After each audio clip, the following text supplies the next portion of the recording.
Umaasa si Ombudsman Crispin Remulla na darating ang panahon na hindi nakakailanganin ang Office of the Ombudsman na magpapanagot sa mga public official na nasasangkot sa katiwalian sa bansa.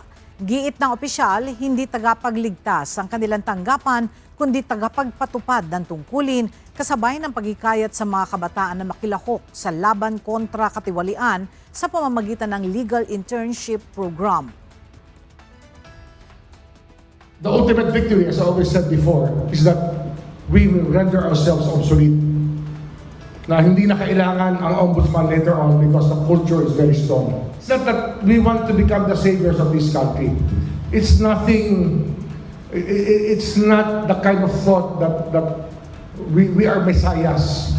But the fact that we do our job should be enough to make this country move forward. When people know that it's not all right to be corrupt. Isinagawa ni Ombudsman Remulla ang kanyang pahayag sa harapan ng mga graduates ng unang batch ng Legal Internship Program ng tanggapan.